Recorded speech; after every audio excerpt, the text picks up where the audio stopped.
A gente falou muito aqui sobre o uso incorreto das medicações, né?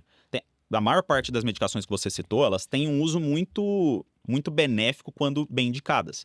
Então, você vai ao médico, por exemplo, com um transtorno ansioso, ainda que o ansiolítico, né, que é o benzodiazepínico, por exemplo, o Rivotril, ele não seja um tratamento do transtorno ansioso, ele trata o sintoma. Então, ele vai ajudar o indivíduo com ansiedade, com um transtorno ansioso, no controle sintomático. Ou seja, ele está bem indicado. O próprio esteroide anabolizante, ele foi utilizado muitas vezes com a caquexia associada com a AIDS, né, que era assim a manifestação da infecção pelo HIV, porque esses pacientes tinham muita dificuldade de ganhar massa muscular, tem uma indicação clara. Agora, existe um grande problema na sociedade que é a automedicação. E a automedicação ela tem um problema porque muitas vezes realmente esses medicamentos vão ter um efeito imediato, atuando dentro daquele sintoma, mas muitas vezes as pessoas se esquecem dos próximos efeitos negativos que aquela medicação pode trazer na vida dela. Nós temos um princípio na medicina que é, primeiro, não causar o mal. Então a gente sempre pensa sobre isso. E as pessoas muitas vezes não têm essa inteligência ali no momento de tomar uma medicação. Qual você acha que é o grande perigo da automedicação e quais são os efeitos ali que a gente não enxerga a longo prazo? Os efeitos que a gente não enxerga a longo prazo, eu acho que vai depender muito da medicação, claramente. Enfim, cada medicação vai ter o seu tipo de efeito colateral tardio diferente. Mas eu acho que o grande problema, o conceito, na verdade, é basicamente se a gente tem um problema A, né? Digamos que o problema A seja, por exemplo, a ansiedade. Você tem um problema A que é causado por determinada coisa. Então vai ser causado por B. Se ao invés de você atacar a causa, que no caso é B, você adiciona uma outra coisa que é a medicação, então, ao invés de resolver o problema B, ao invés de resolver o problema A que causa B, você adiciona C. Então você está tornando tudo mais complexo e você não resolveu a raiz do problema. Então pensa numa construção. Se você começou uma construção de uma casa e você errou na fundação dessa casa, então você calculou errado, a fundação deveria ser de um material X por causa do solo, etc, e você fez errado. Então você tem um problema A que foi causado por B, você tem um problema estrutural na casa que foi causado pela fundação. Se ao invés de resolver a fundação, você começa a fazer um puxadinho, então você, por exemplo, adiciona uma coluna adicional naquela casa para fortalecer a fundação, ou você adiciona mais massa naquela pilastra que você fez para tentar fortalecer. Cara, a verdade é que aquela casa ainda vai ter um problema de fundação. Então, na verdade, você está com uma ilusão de que você está resolvendo o problema, aquela casa vai continuar tendo danos estruturais e você ainda vai ter danos colaterais causados pelo aquele puxadinho que você fez.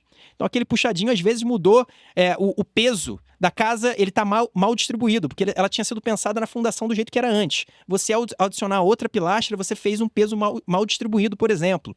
Ou você adicionou um material, que é um material que corrói ao longo do tempo. Enfim, eu não sou engenheiro civil, não vou conseguir dar os exemplos exatos em relação a isso, mas o ponto é esse. Quando você tem um problema que é causado por X, a maneira que você vai resolver esse problema de fato, de maneira definitiva e sem causar efeito colateral, é resolvendo X. Quando você adiciona um terceiro fator, que nesse caso é um medicamento, primeira coisa, você não vai conseguir resolver o problema 100% do problema, porque o problema, a causa dele, você não mexeu na causa dele. E segundo, você está adicionando uma complexidade aqui, e dentro dessa complexidade sempre vai ter o risco de efeitos colaterais. Então, quando a pessoa fala que tal medicação não tem efeito colateral, eu diria que é impossível. É impossível. A gente está falando de medicações sistêmicas que vão afetar o nosso corpo inteiro. E o nosso corpo inteiro é um sistema extremamente complexo. A medicina que avançou muito nas últimas décadas, nos últimos séculos. Ainda assim, a gente não conhece o nosso sistema, que é o nosso corpo, completamente. Essa é a verdade. A gente ainda vai descobrindo coisas. A gente ainda vai ver, ao longo das nossas vidas, várias descobertas que a gente não fazia ideia, que a gente ainda não faz ideia. Então, a gente não sabe e a gente sempre vai correr esse risco. E aí, qual que é, para mim, o grande problema? Quando você usa esse puxadinho para tentar resolver, o grande perigo é você pensar, cara, já que eu consigo adicionar uma coluna adicional, por exemplo, eu não preciso corrigir a fundação.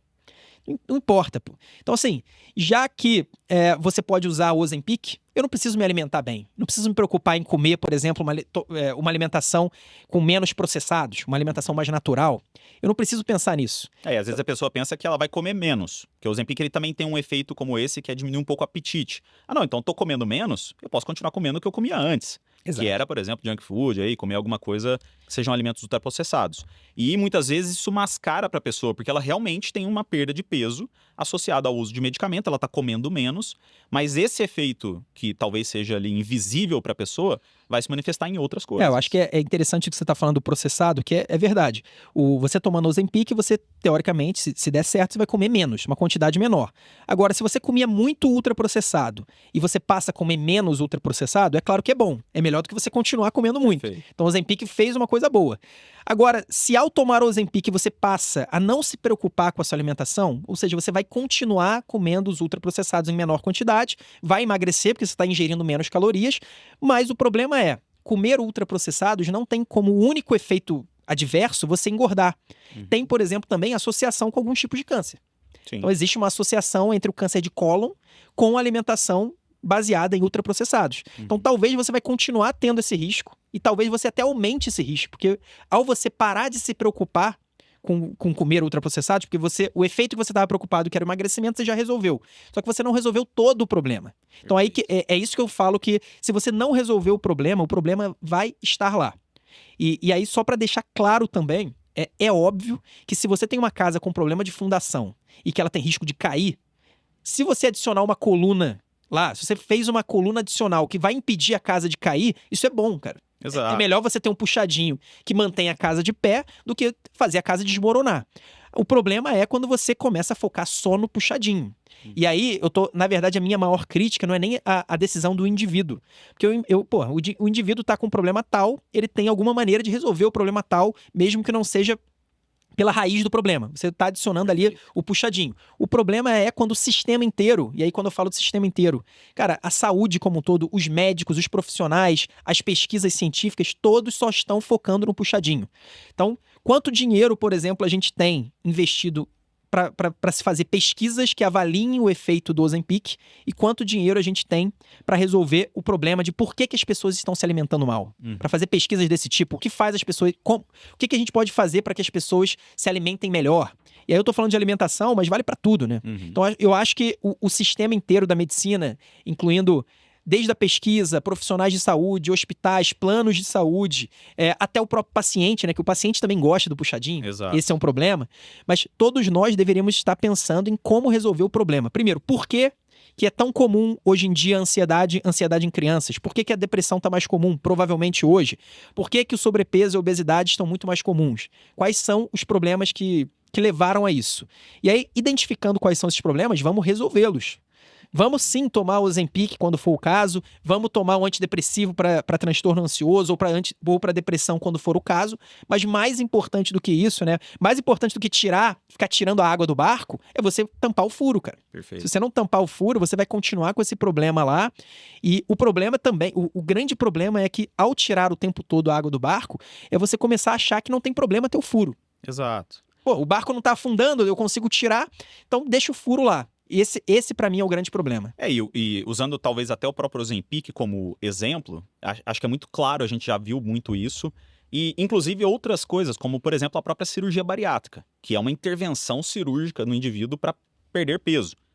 Se o indivíduo não identifica qual é o problema dele estar ganhando peso, dele ter sobrepeso, se ele tem algum distúrbio psicológico, por exemplo, que ele come demais, ou se a rotina dele é comer de forma ruim, comer de forma excessiva, se ele para de tomar o medicamento, que seria basicamente tirar a água do barco, a água volta a entrar.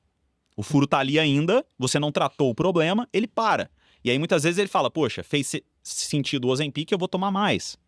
E isso meio que vira uma medicação de longo prazo, né? Não é igual uma hipertensão, poxa, que uma diabetes, em que o paciente tem um efeito benéfico a longo prazo. A gente vê que eu não estou tratando o problema, eu estou tratando o sintoma.